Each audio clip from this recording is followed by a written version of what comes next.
Three girls found dead at a campground near Leavenworth with their father on the run. We have teams spread out across Washington with the latest on the murders and the urgent manhunt underway right now. Plus, Spokane agrees to pay $400,000 to settle a lawsuit from a woman who was raped by an on-duty police officer. In more to every story tonight, where that money is coming from. Sunshine is back in the forecast tomorrow, and we're talking temps on the rise. We're near 90 degrees by the weekend.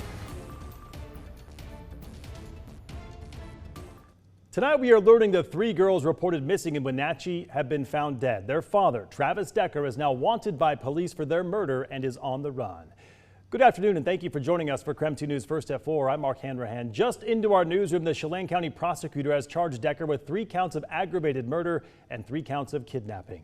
We have team coverage tonight from across Washington state. That includes questions about why WSP did not issue an Amber Alert. And we have a crew standing by at a vigil for the girls in Wenatchee that is set to get underway in just a matter of hours.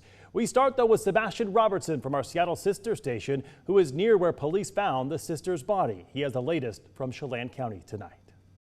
The search for Travis Decker, a 32-year-old man suspected in the killing of his 3 young daughters, has just surpassed 24 hours. Federal, state, and local law enforcement are now combing the woods in a mountainous area about 16 miles east of Leavenworth.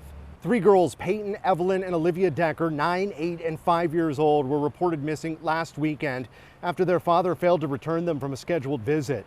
Monday afternoon, a Chelan County deputy found Decker's truck near a campground with no one inside. That was about 11 miles east of Leavenworth in the Wenatchee National Forest. A short while later, investigators found the 3 girls dead with no sign of their father. It's hard to imagine why somebody would do that. What's the gift if it's his children and stuff, you know, it's a horrible, vengeful act if that's the case. He was taking it out on innocent kids. A large-scale search began immediately. That search has not stopped. We know the FBI, Border Patrol, and Homeland Security investigators are all assisting local agencies in this search. Locals in the area are heartbroken. One man, a truck driver, tells me he's been sick over the news all day. According to the Wenatchee Police Department, Decker is a military veteran with extensive training. He's considered extremely dangerous. He's 5'8", about 190 pounds. And if you know anything about his whereabouts or have seen him, you're asked to call 911. In Leavenworth, Sebastian Robertson. And happening in just a matter of hours, family and friends in Wenatchee are set to gather to take part in a vigil for the girls. Alex McClune with our Seattle sister station is live in Wenatchee right now. So Alex, what's the sentiment in the community? Yeah, Mark, the sentiment here in Wenatchee is a disturbed feeling. This is being felt from the heart of the community here at Memorial Park all the way to those girls' school nearby. This is what's left of last night's memorial. Organizers with the Music Theater of Wenatchee have another vigil planned tonight at 6 o'clock. A little more than a dozen people were here last night to remember those girls, Peyton, Evelyn, and Olivia Decker, who were students at Lincoln Elementary. They were in kindergarten, 2nd, and 3rd grades. A family friend says a GoFundMe page that's raised more than $120,000 will help their mom pay for funeral expenses and allow her to take time away from work as she learns to live without her girls. People who have been coming by this park today say they want to know more, though, about the motive behind the allegations against their father. I could never even imagine what emotions was going through his head at the time, because I don't know. Why would you take them to begin with? What was your motive? That's gnarly. That's just a sliver of what we've been hearing here at the park. Now, Wenatchee School District is relaying information from police to parents. A spokesperson saying tonight, this is an absolutely heartbreaking day for the Wenatchee School District. Our hearts are shattered by the confirmed loss of Peyton, Evelyn, and Olivia Decker. Our focus right now is entirely on supporting their family and our Lincoln School community through this unimaginable pain.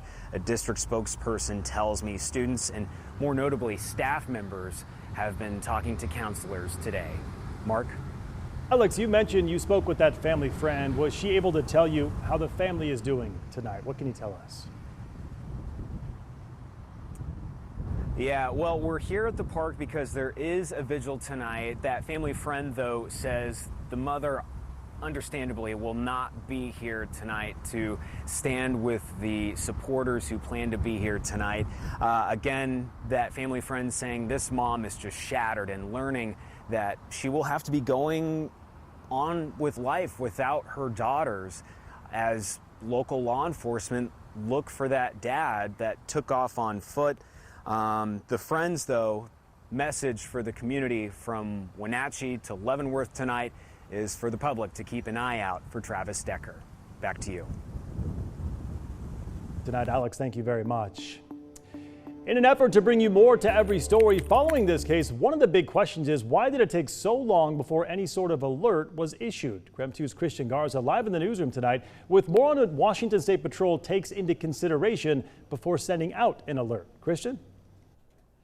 Yeah, Mark. Well, the answer is simple. Amber Alerts are a federal program with criteria set through the Department of Justice, meaning when a report comes through, if it doesn't meet that set criteria, then the state's hands are tied. Now, just hours ago, Washington State Patrol walked me through their 5 criteria required for an Amber Alert, and that means that Chris Loftus, the director of the public affairs, says for this case specifically, it failed to meet 2 of those criteria. One was reason to believe an abduction had occurred, and the second one was known danger of bodily harm or death.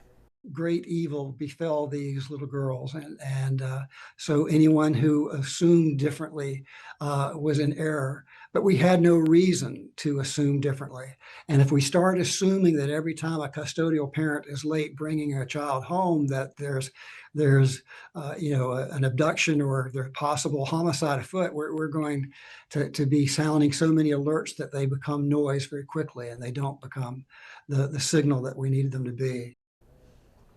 Loftus says all these reports across the state go through a missing and unidentified persons unit to see if it meets the criteria before it is escalated to an Amber Alert. A day after the initial Amber Alert request, WSP issued the Endangered Missing Persons Alert, which acts as a catch-all alert for anyone who can't help themselves.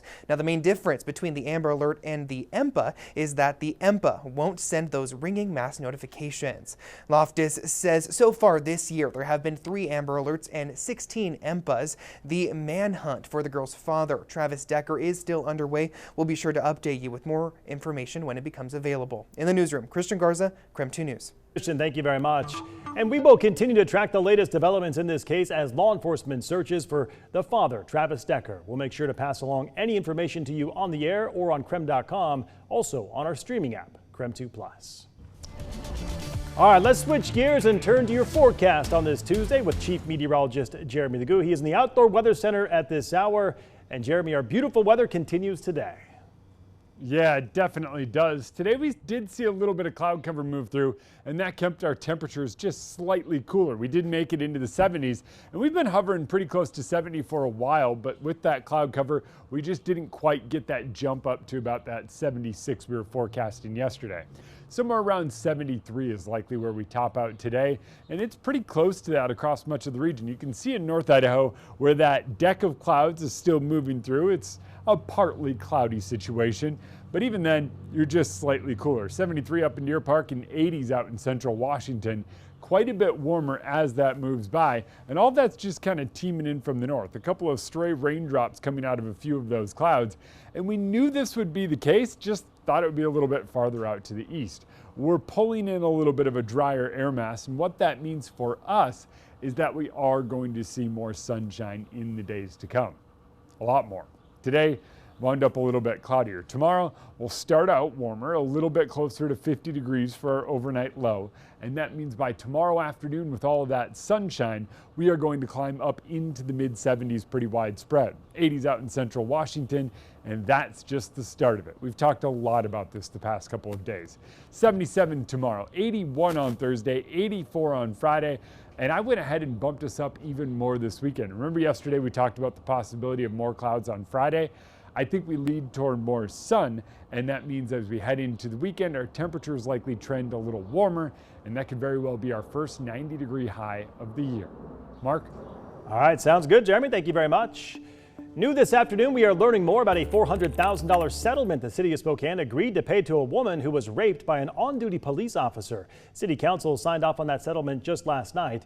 Former officer Nathan Nash is currently serving a 14-year prison sentence for raping 2 women while on duty back in 2019. Today, we asked the city who is paying the settlement. The city spokesperson explained this afternoon the city is paying the settlement from its risk management fund, which uses taxpayer dollars. The city says the settlement does not meet the threshold for the city's self-insurance policy to cover the cost. The Spokane Police Department discharged former officer Nash back in 2019 when 2 women accused him of rape.